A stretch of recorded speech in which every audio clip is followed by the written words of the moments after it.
first time probably. Yeah, first time ever. I mean, when I'm sitting in my room, I probably try it. But just in public, it's just having fun with it. If I get invited, I'm gonna enjoy it. Just give all the credit to my teammates, especially these guys up here. Without them, I wouldn't be in the position I'm in, and just give God the glory and just see what happens. So.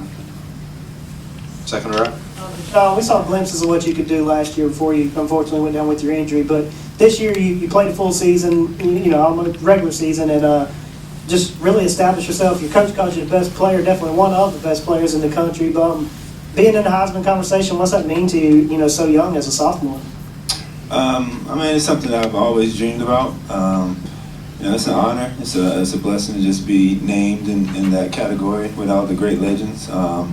And just, really, my mindset right now is just, celebrating my teammates. And, if that time comes, if I get invited, then, we're going to celebrate it and have fun with it. If not, then, oh well. But, I feel like I'm one of the best in the country. And, and that's, because of the players I have with me and the coaching staff I have, in this program. So, just give them the credit. And without them, I wouldn't be able to, call myself one of the best. Front row. Eric Boynton, Spartanburg Herald-Journal. Wayne, not a lot of openings early for you, but just kind of talk about the mindset, the mentality you had that, hey, my time will come, and then you had the fortitude to really kind of almost take things over for your team in the second half. I just needed to provide a spark for the offense in the second half. You saw things were moving kind of slow in the first, and, all the, stop drives on third down, and it was just time to change that, so I just got my mind together. Again, front row.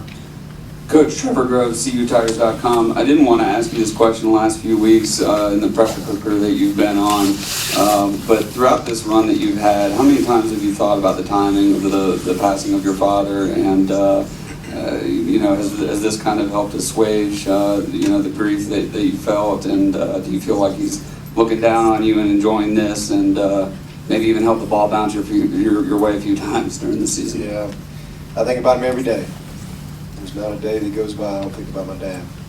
And thought about him all throughout the game. Listen, hey, I know Big Herb is, if he's got any say in it, he's in the middle of it, I promise you. With all the other Tiger fans that are up in heaven looking down, I don't have any doubt. But I think about him every day. Miss him. And he's, I call him every Sunday, and I miss being able to do that and just hearing him. But I know that he's peaceful and smiling, big time, running all around heaven, high-fiving, I promise you. And I just appreciate you asking that question. But it's been a special season, even more so because I know how much he's enjoyed this. Questions for Shaq also. He's getting lonely over there. Coach Swinney, Todd Summers, WSPA TV, Spartanburg. The final play of the first half, how important was it to get that touchdown? There were 6 seconds on the clock. Was there any consideration to kicking it at that point? And was there concern about if you ran a play not scoring? Because that seemed like that kind of swung the momentum of the game. Yeah, we definitely. We changed the play. I didn't like the play because I was worried about taking a little too long. And so we switched to the little play action there, and because we knew we could get the ball, he had an option where he could run it or throw it. It was a little hard play action play, and Leggett popped. So big play, ended up with 2 seconds, and that's kind of what I thought on that play would be if we didn't get it, there'd be a couple seconds left, or at least one, and we could kick the field goal. But I just felt like it was the right call in that situation. Middle of the room. Ian Richardson, Shelby Star. Deshaun, we all know about Cam Newton's comments and how much he's admired you ever since camp. Is there any special significance for you coming into this building and putting up a performance like that? Not really. It really doesn't matter where I play. I'm going to perform to my highest ability. But it's an honor to be in the stadium. I've always wanted to play in an NFL stadium before, and this is probably my third time in my whole career. played in the Georgia Dome, down at the Miami Dolphins, and now here.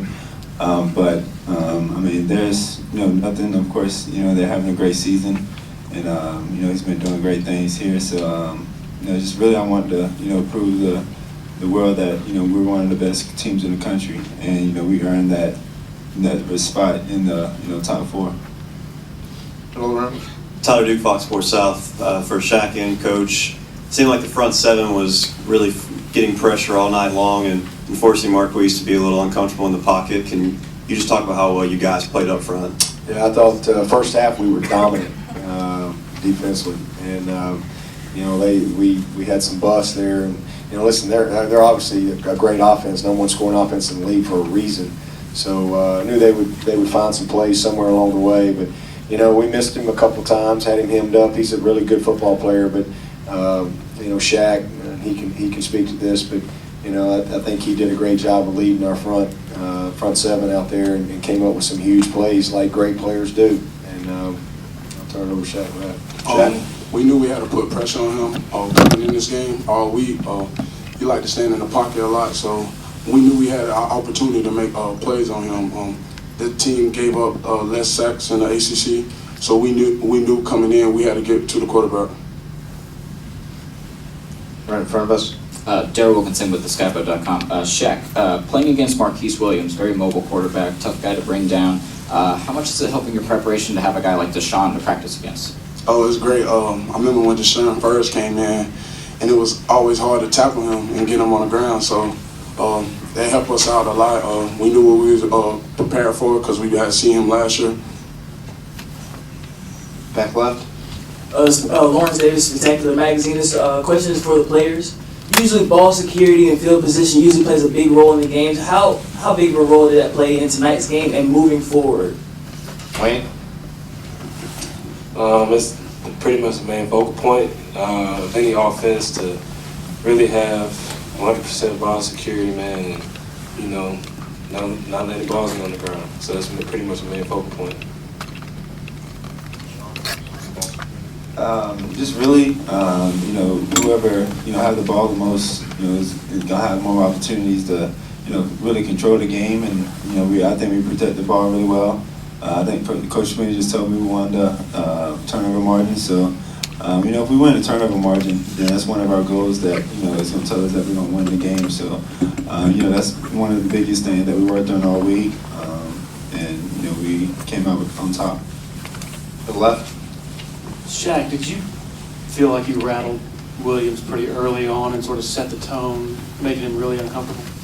Yes, sir, I did. I feel like the first play when I got the big hit on him, I knew he felt it a lot. So I knew we had to do that all game is hit him. We couldn't have him comfortable in the pocket. Back right.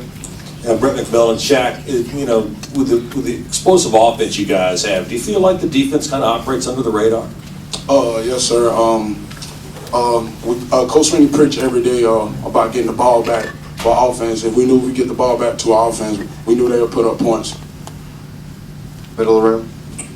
Dick Cox with Cox Sports Broadcasting. Wayne, I think you set a Clemson record tonight for first back to have 8 100-yard rushing games in a season. Your thoughts on that? I'm just happy to have that accolade. Just winning means everything to me. Middle of the room again. One for Shaq. When Carolina was driving and you had that sack and caused Williams to fumble the ball, take us through that play and then Coach tell us how big that was in the sense when Carolina was trying to come back and you guys got another possession out of that. We preach about the ball every day. It's always about the ball. We got balls in our meeting room about getting the ball back. We go in every meeting room and hit the ball, and doing warm-ups we catch balls and pick up fumbles and stuff. So we knew it was about to be about the ball, so that I feel like I had to make the play.